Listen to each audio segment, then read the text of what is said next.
खुश हैं कुछ लोग, कुछ लोग बहुत ज़्यादा ही खुश हैं 12th के एग्ज़ाम कैंसिल होने पे। इससे पहले 10th के हुए और कई जगह बोर्ड के एग्ज़ाम कैंसिल हुए।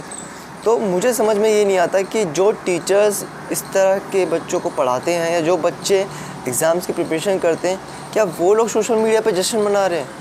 क्या वो लोग ट्विटर पे ट्रेंड करा रहे हैं? नहीं दोस्तों, ऐसा बिल्कुल भी नहीं है।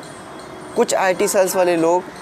आपके फीलिंग्स को प्रभावित ना हो, प्रकट ना हो, इसलिए उस पार्टिकुलर एजेंडे पे जो भी न्यूज़ होती है उससे पहले ही वो हैशटैग चला देते हैं ताकि आपकी भी फीलिंग्स उसी तरीके से नज़र आए। यानी कि अगर आप दुखी हैं, इवन अगर मान लीजिए 1 मिनट के लिए मैं 12th का स्टूडेंट हूँ, मैंने प्रिपरेशन करी, तो मैं जब अपनी भावनाएं प्रकट करने के लिए, फीलिंग एक्सप्रेस करने के लिए ट्विटर पे जाता हूँ तो देखता हूँ कि पहले से वहाँ पे ट्विटर पे जो है इस तरह के न्यूज़ पे जो इंसिडेंट हुआ है उस पर तो एक फ़नी मोमेंट चल रहा है। तो उस फ़नी मोमेंट से मैं कहीं ना कहीं जो है मैं इन्फ्लुएंस हो जाता हूँ, मैं चेंज हो जाता हूँ, मैं अपनी माइंडसेट को बदल देता हूँ कि नहीं, मैं इस पर जो है ये सब नहीं लिखता, छोड़ो, रहने दो, हर कोई जश्न मना रहा है। उसको ये लगता है कि भाई इस पार्टिकुलर इंसिडेंट से मेरे को धक्का लग रहा है, बाकी सब तो बड़े खुश हैं, तो इसलिए वो अपनी चीज़ों को शेयर ही नहीं करता। आप समझिए साइकोलॉजी को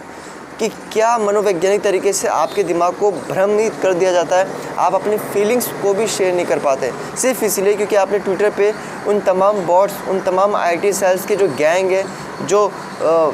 जिनको पैसे मिलते हैं इन सब चीज़ों को करने के लिए। आप सोचिए ना कि जब आपके इस तरह की न्यूज़ होती है तो क्या आपने या आपके स्टूडेंट्स या टीचर के पास इतना टाइम है प्रिपरेशन करने के बीच में, जब अचानक से ऐसी खबर मिले जहाँ पे जॉनी लीवर की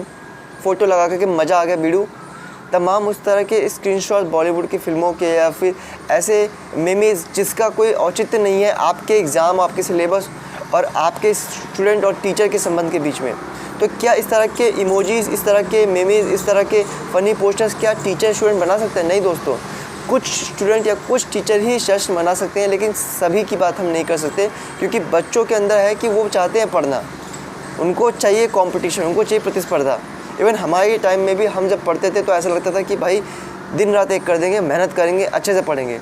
तो मुझे लगता है दोस्तों इस समय एक ऐसे व्यवस्था की ज़रूरत है, एक ऐसे सिस्टम की ज़रूरत है, एक ऐसे इंडियन एजुकेशन सिस्टम की ज़रूरत है जो देश की जनता चलाए, जिसे देश के इंडिया के पेरेंट्स चलाएं, यानी बच्चों के पेरेंट्स चलाएं, अभिभावक चलाएं। सपोज़ CBSE बोर्ड ने एग्ज़ाम कैंसिल कर दिया हो, UP बोर्ड ने एग्ज़ाम कैंसिल कर दिया हो या स्टेट के किसी भी बोर्ड ने एग्ज़ाम कैंसिल कर दिया हो, लेकिन बच्चों के पेरेंट्स के जो बोर्ड होंगे, यानी कि बच्चों के पेरेंट्स के तर्ज पे एक अपना एक खुद का सिस्टम होगा कि वहाँ पे बच्चे जो भी पढ़ाई कर रहे हैं, सपोज़ किसी वजह से भी पेपर लीक हो जाता है तो बच्चों के पेरेंट्स के पास इतना दम हो,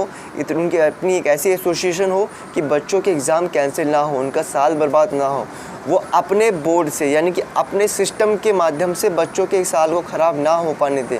और इसी सिस्टम को लेकर के मैंने कई बार कहा है कि देश में एक ऐसे एजुकेशन सिस्टम के होने की बहुत ज़्यादा ज़रूरत है जो CBSE का विकल्प हो, UPSC का विकल्प हो, ICSE का विकल्प हो, यानी कि उस सिस्टम को हम पेरेंट्स यूज़ करें, उस सिस्टम को हमारे पेरेंट्स द्वारा निर्वाचित किया जाए, उस सिस्टम को हमारे पेरेंट्स द्वारा मैनेज किया जाए। यानी कि देश की जनता, यानी कि स्टूडेंट्स जिसके बच्चे पढ़ाई करते हैं स्कूल या कॉलेजों में, अगर वही पेरेंट्स अपने बच्चों की पढ़ाई के लिए भी इतनी सीरियस हो जाए, इतनी ज़िम्मेदार हो जाए, तो शायद एग्ज़ाम सेंटर पे लगने वाले खर्चे, जो नियुक्ति जो होती है वो इतना ना लगे और सस्ते से सस्ते में एजुकेशन जो है हमारे बच्चों को मिल सकेगी। साथ ही साथ जिस तरीके से एग्ज़ाम कैंसिल होने की जश्न मनाई जा रही है वो भी नहीं होगा। कमेंट करिए अपनी भावनाएं कि आपको ये आइडिया कैसा लगा। अगर हम इस तरह के स्ट्रक्चर या मॉडल को हम बना सकते हैं तो मुझे लगता है देश में आने वाले टाइम पे जो भी नकल होती है, चीटिंग होती है या इस तरीके से घूसखोरी, लीपापोती जो होती है एग्ज़ाम सेंटरों में या एग्ज़ामिनेशन के टाइम पे, जहाँ पे भी आपने ऐसी खबरें सुनी हो, चाहे वो बिहार हो या फिर उत्तर प्रदेश हो या दिल्ली हो, वो सारी चीज़ें कम हो सकती हैं, बंद हो सकती है। तो आप मुझे बताइए कि क्या आपको इस तरह का एजुकेशन सिस्टम पसंद है? अगर हाँ तो प्लीज़ हमसे जुड़िए, अगर आप टीचर हैं या स्टूडेंट हैं, क्योंकि हम चाहते हैं कि हमारे देश में एक ऐसा सिस्टम आए जो प्रैक्टिकल आधारित शिक्षा हमें दे, जो बच्चों को कौशल दे, जो बच्चों को आत्मचिंतन करने की शक्ति दे,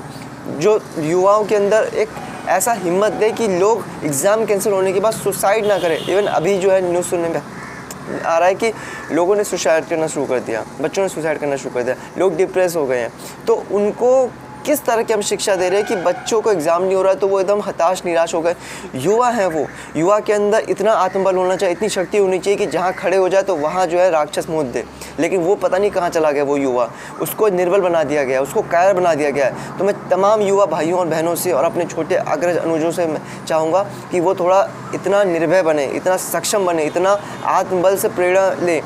अपने आराध्य देव स्वामी विवेकानंद को समझे कि उनकी क्या इच्छा थी। वो इस तरह से दब्बू, पंगू, दल्लू, पल्लू और फट्टू टाइप के युवा नहीं चाहते थे। वो चाहते थे कि ऐसा युवा बने जो अपने आप पे महान हो, जहाँ पे जाए वहाँ लोग उसका पीछा करना शुरू कर दें, लोग उसके पीछे चलने शुरू कर दें। कारवा बनता जाएगा जब वो बोलना शुरू कर देगा। तो इस तरह के युवा की कल्पना तभी की जा सकती है लोगों को, जब हमारे देश की शिक्षा व्यवस्था कुछ स्वामी विवेकानंद के अनुरूप, कुछ रामकृष्ण परमहंस के रूप, हमारी भारतीय संस्कृति की उसमें बातें हो, शिष्टाचार हो, आत्मबल हो, और हमारे जो भी वेद उपन्यास की चीज़ें हैं उसका कुछ ना कुछ अंश या सारांश जो है उसमें होनी चाहिए। साथ ही साथ जो वर्तमान शिक्षा व्यवस्था है, चाहे वो टेक्नोलॉजी हो, आईटी हो, साइबर सिक्योरिटी हो, उन सभी चीज़ों का एक समावेश अच्छे तरीके से हो। तो इसी तरीके की व्यवस्था को लेकर के मैं चाहता हूं कि हमारे युवा भाई, टीचर्स, क्रिएटर्स, मेंटर्स, काउंसलर्स जो भी हैं इस वीडियो को देख रहे हैं वो हमसे जुड़े, ताकि हम अपने इस तर्ज पर एक अच्छी शिक्षा व्यवस्था का निर्माण कर सकें। वीडियो देखने के लिए बहुत बहुत धन्यवाद।